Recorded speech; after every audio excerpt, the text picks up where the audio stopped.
أعوذ بالله من الشيطان الرجيم بسم الله الرحمن الرحيم الحمد لله رب العالمين الذي هدانا لهذا وما كنا لنهتدي لولا أن هدانا الله والصلاة والسلام على أشرف الأنبياء والمرسلين شفيع ذنوبنا وطبيب نفوسنا وحبيب قلوبنا أبي القاسم محمد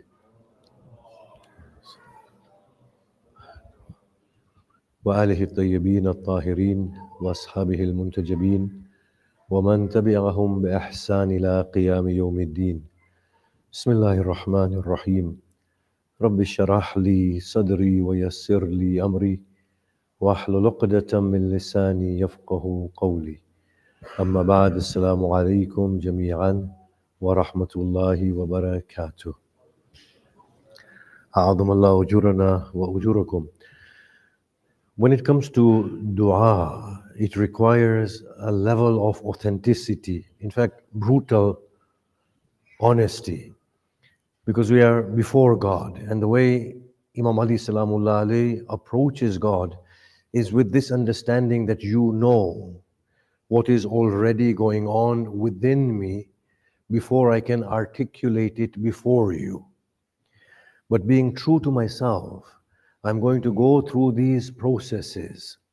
Now, the very fact that this dua moves us when we read it shows that in terms of our relation with the deeper truth, no matter who we are, what we are, that truth is singularly true for one and all.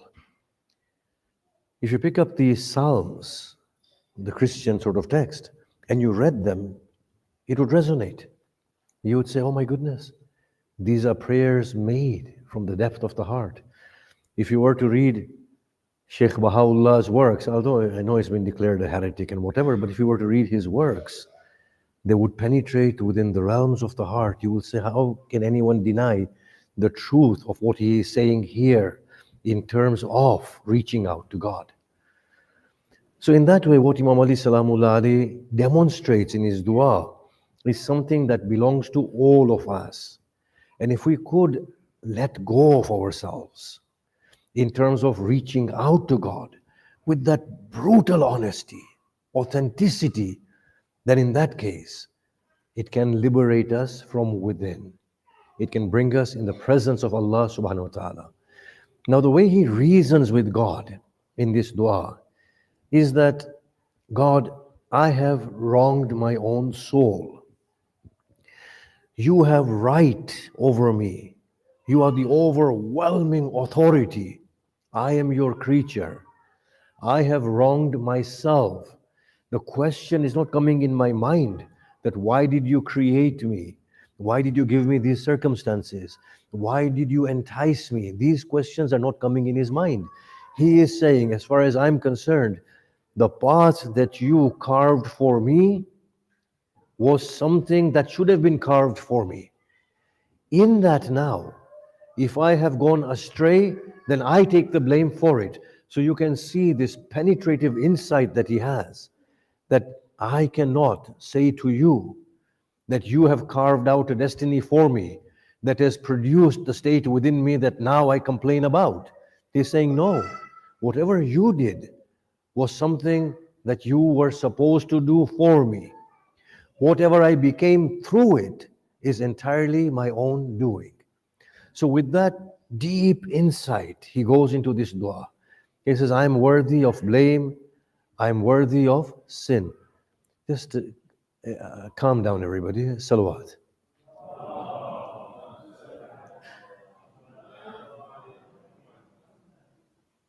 Another salawat, please.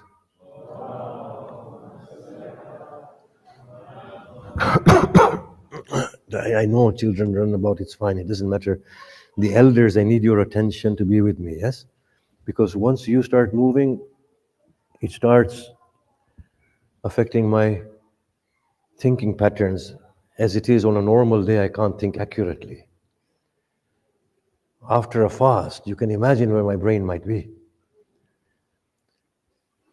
So he comes to that point where he says to Allah that I'm at this point now. You have full rights on me. I don't deserve anything from you. I have caused my own downfall. I've admitted to all of that. Oh Allah, I also admit that I believe in your words, whatever you have said in the Quran. But when Imam Ali is talking about this, we feel that he's actually intuitively seeing these realities more than it's not just faith based that it's in the Quran. He is intuitively feeling these realities. He is seeing that there is a torment up ahead. He sees that it is unbearable. He says, now I see this torment and I can't lie to you. It is frightening. The thought of physically burning in there, being tormented in there, being pinned down by the tormentors, being chained, being flung about, is not an easy thought. It deprives me of my peace of mind. You see, Imam Zainul Abidin, Salamullah alayhi, in one of his du'as had said that is so uncomfortable. You know, we normally say face death with open arms, and that's how death should be faced. But once in a while, when we work deep within ourselves and we find the prospect of death, it doesn't sit well. And we say, I really am not ready to die right now. I don't want to die. Yeah, it's a horrible thing. It's only human to do that. It's only human to face that. So Imam is being very genuine. He sees that people are listening and recording it down. Well, he says, look, death is not a comfortable thought. But Lord, what is to come after that will make that a pleasing alternative. Then how may I complain to you? Then he cries out, if only my mother were to not have given me birth in this world. That's the fourth Imam. So now he is seeing, and I think it is good for us to feel that, look, it will not be easy to stand on that day. It's not good, that day. Yoma tarawnaha, the day on which you will see every wet nursing mother will become perplexed and she will become mindless of her child that is suckling. وَتَضَعُ كُلُّ ذَاتِ حَمْلٍ حَمْلَهَا, and every carrying woman shall miscarry her child without even understanding. And people shall appear drunkard. They shall not be intoxicated. Nay, it will be the severity of the chastisement of that day. These are true warnings. It's not to be taken lightly. I know Allah is all forgiving. But honestly, leave aside the majesty of God. Leave aside the majesty of God that none can bear. The glimpse of Qiyamah is unbearable. And do you know the majesty of God, when it penetrates the soul? It destroys the soul. It tears it apart. It is no less than the earth shaking violently. I think that is what Ali is feeling here in his dua. He is trembling violently inside. He says, oh Lord, I can't bear this fire. You know how weak I am. My skin, my bone. How will I bear the torment? Little bit of pain in this world, and I cry like a child. Then what can be said about a fire that has been kindled in vengefulness and for retribution by the Mighty One Himself, whose torments are innumerable, whose extent is unending. So he is feeling a real pain. Now what that does is, now you might say, why is he fearing God that much? You see, this is wrong. When we get a glimpse of the majesty of God, that is when we begin to understand that there's a fear when somebody puts a gun at my forehead and I tremble at the prospect of death. And then there is the awe of the majestic one. By Allah, place 1,000 bullets in this head. It's easier than to stand in front of His majesty and the way in which the heart is filled with awe. When we get a glimpse of Him, that's when we know what it means to be in awe. And when at times He removes Himself and shows His real grandeur, By Allah, it is worse than any hell you can see. It is a state of nothingness. It's just nothingness. This is what Ali is feeling here. And these states, when they come upon the heart, then we can make sense of what he is saying here. So it is good to fear God and the chastisement. Do you know why? It rids the heart of its arrogance, its self-justification, and its pretense. Now, the best example I can give for that is something that happens to all of us. You know, I've seen this throughout my life. When people are mourning for Imam Hussein and doing matam, you go to them at that point. They're sobbing. You say, brother, forgive me. He'll forgive. There's nothing left in that heart. He will forgive. You say, give me a donation. They'll give the donation. Because the hearts are purified of that filth of ego. One of the ways is this extremity of love. The other way is this extremity of being shaken from within. Now he is shaken from within because he is thinking, but he is not articulating through a reasoned process. He is feeling, but I mean, Ali could do that. He is feeling it, thinking it, articulating it extemporaneously altogether. And that's him, the master. I don't want to hear anybody saying it's not authentic, or just forget that for now. Right? Whoever has said it was very eloquent. So he comes to this point, and he complains to Allah and he cries, and he's so humbled from within. And you know what brings tears to our hearts? Is the way he pleads to Allah, the way he understands his God. He says, "Oh Lord, then if you decide to separate me from your friends, and group me with your enemies, and if you decide to subject me to the torment," he says, "Oh Allah, now look inside me." He's saying to God, look deep within me.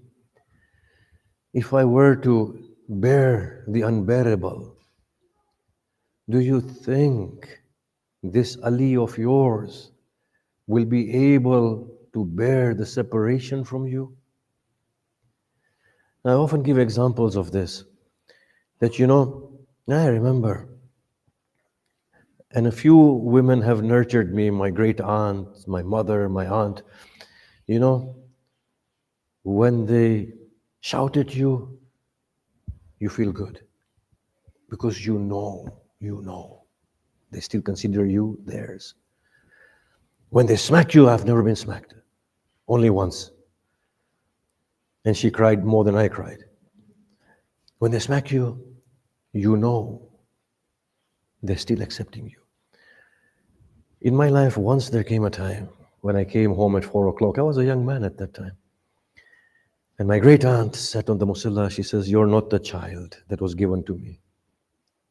And she refused to talk with me. Then I felt it. By the way, that's the night when I said I'm going to change my ways. Then I felt it. She said, "No, you're not the one, and I don't want you." That rejection is the worst thing ever when it comes between lovers. He is saying to Allah, my heart is filled with your love. Do you think I can bear your indifference? Do you think I can stay away from you? That is the peak of love, of spiritual bonding. Then he says, I swear by your glory and I swear by your might, O my God, if you were to leave me with speech, then I will call out to you. I will cry in desperation. I will shout. I will implore. As I'm being burned in the fire, I will call out, where are you, O friend of the believers? Where are you? O the one who comes to the aid of those who call on to him. Where are you? The one who is desired by the hearts of his lovers. Can you see me being punished like this? Is it possible that you hear my cries of a person who is captivated within the flames and you do not respond? Will you be able to see me burn like this? He reasons it out. He says, Hayhat, nay. No, it is not possible that you would do this to me, O God. What is within him is the real God. You see, that is the God that's within all of us. In there is that connection with God of hope.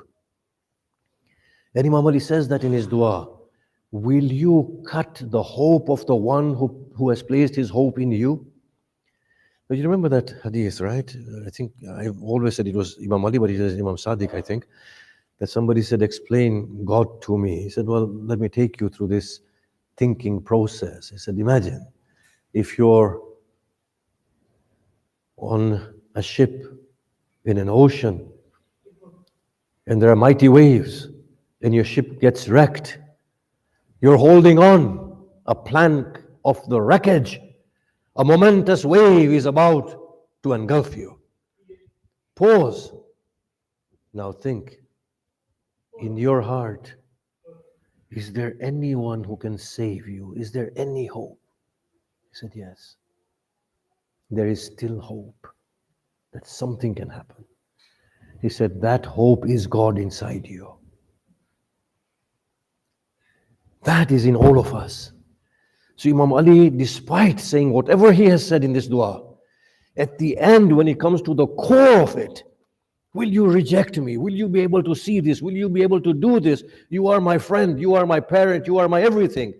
Finally, he gives up everything and he says, no, I am not ready to give up because you are talking from within me, telling me that you cannot be given up on. Isn't that phenomenal? You know what the Prophet said? He said, you will find Allah as you desire Him to be. If you place your hope in God, God will not let you down. If you worship a merciful God, He will appear to you in mercy. On the day of Qiyamah, your God will be as you want Him. And that stands to reason that if we have placed our hope in even a human being, then they would feel embarrassed to let us down. That what can be said about God? Always have a favorable opinion of God, but find God in here.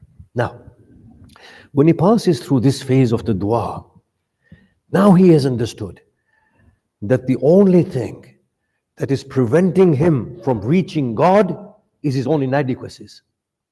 And his inadequacies have been caused by his own human condition. And his own human condition has tarnished him with sins. And those sins have marked that distance between him and God.